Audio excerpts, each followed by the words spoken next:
So let's take a look at the first chakra of the earth, the base or the root, Mt Shasta. Mt Shasta is located at the southern end of the Cascade Range in California. This potentially active volcano stands 14,179 feet high, making it the second highest peak of the Cascade Range, but only one of many that are part of the Shasta Trinity National Forest. Mt Shasta has quite a few legends, stories, and anomalies that have followed it through time.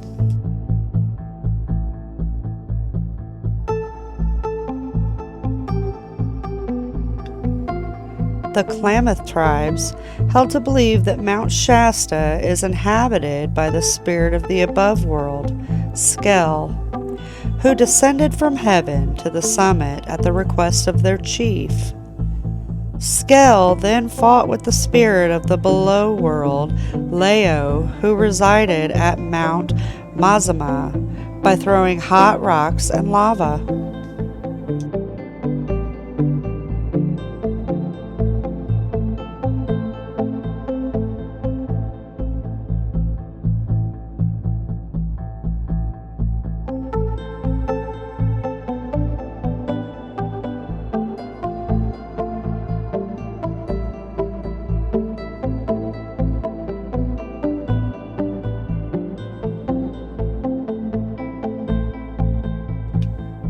Another legend is centered on a hidden city, a crystalline city of technologically advanced society, of human and mythological creatures. This city is called Telos.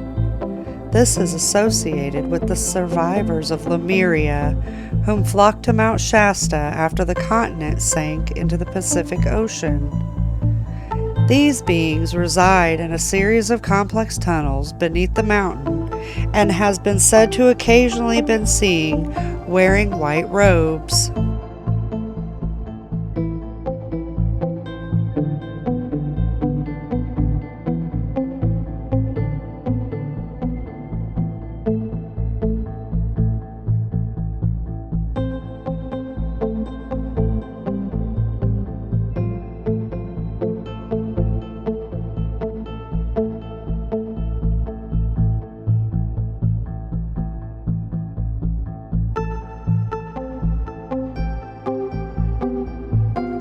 Another gentleman named J.C. Brown, whom is a British prospector, discovered an underground city beneath Mount Shasta in 1904. Brown was employed by a mining company and came over from England to prospect for gold. He discovered a cave that sloped down for 11 miles. In the cave, he found a village filled with gold, shields, and mummies, some of which reached 10 feet tall. When a team was finally assembled some 30 years later to explore the area, J.C. Brown never showed up, and he was never heard from again.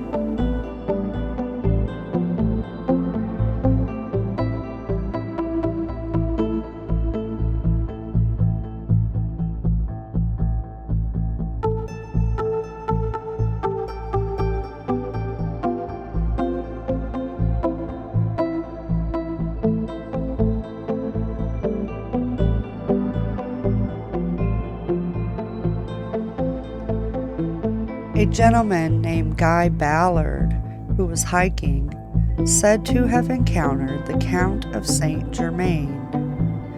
He told the tale of how St. Germain got him started on the path of the I Am religious movement.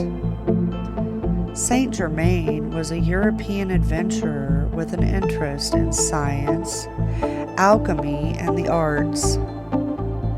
He was known as an aristocrat gentleman who did not die and who knew everything. He kept his birth and background very secretive, but it has been rumored that he was born to the Prince of Transylvania around the year 1691.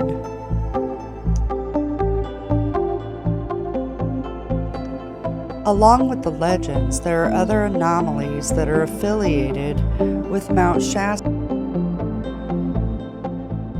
The manner in which clouds settle above the summit regularly, such as this, show us the electromagnetism and energy around the mountain. The clouds tend to magnetize towards this electromagnetic energy.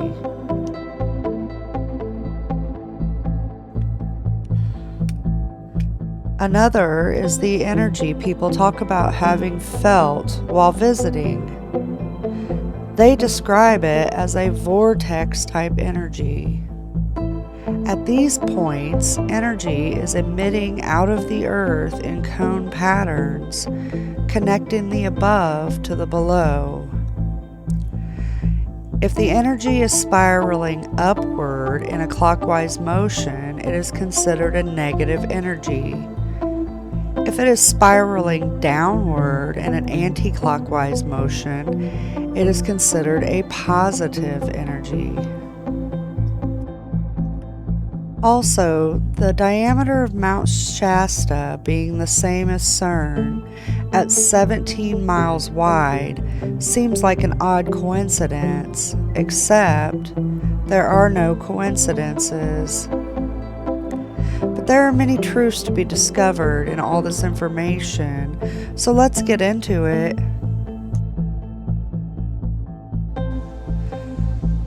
Electromagnetic waves are created by time-varying currents and charges. Stationary charges produce electric fields. Moving charges and currents produce magnetic fields. Maxwell's equation describes the electric and magnetic fields are generated and altered by each other. Transmission lines are used to transfer electromagnetic energy from one point to another with minimum loss over a wide band of frequencies. There are three major types of transmission lines: TEM, TE, and TM. What we are seeing here is what is below the surface, is the stationary charge, the spiral energy emitting the electromagnetic fields. The flow through the mountain range creates the sine wave, with the lifting of the land creating the range and showing us the effect, which is the earth reacting to these forces.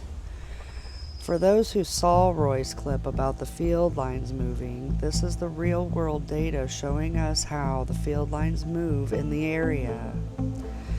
Electric field lines reveal information about the direction and the strength of an electric field within a region of the space.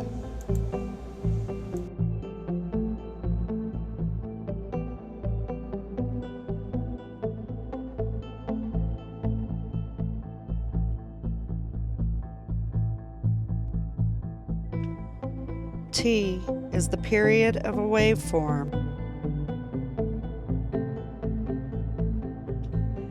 E is the electrical field strength.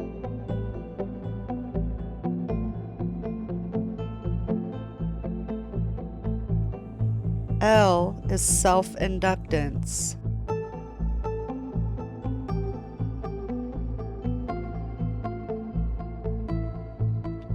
O is omnicron.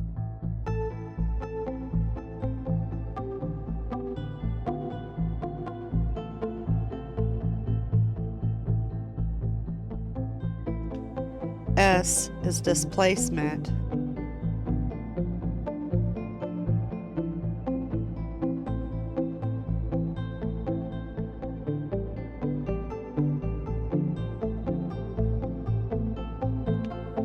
So basically, the strength of the electric field is a self-inducing circuit using symptotic growth rate, which means it is a slow growth rate to create a better algorithm. The charge is displaced across the layer using the crystalline conductors. They're stacked. This growth is showing us the period of the waveform and the wavelength. So how can I see this as accurate? Well, using the layout of the land and the mountains, this sine wave is showing us a slow frequency.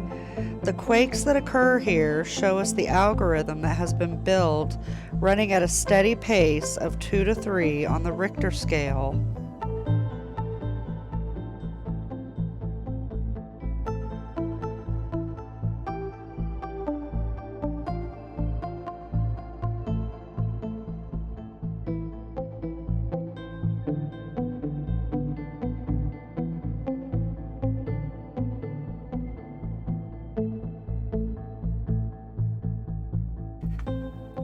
So the year 1904 was when a British prospector came over to assess the land. This tells us it was after our most recent reset. The Crown wanted to establish the area just like the elite always do after each reset. They know exactly where to go to obtain the glory. So J.C. Brown was sent on his mission, reported back the details, perhaps the state of the area was in after the reset, or perhaps to assure everything was still intact. However, when a team was assembled 30 years later, which gave the Crown quite a head start, J.C. Brown never showed up, and then he was never heard from again.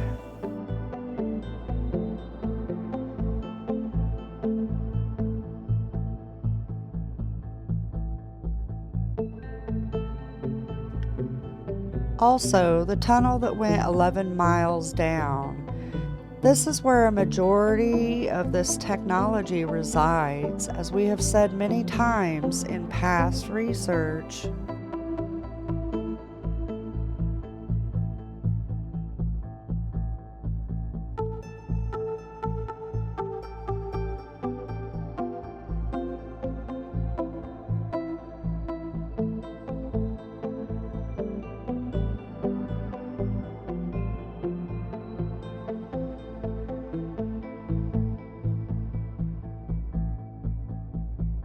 Hopefully this has given us a root understanding of how the first chakra, Mt Shasta, works and operates.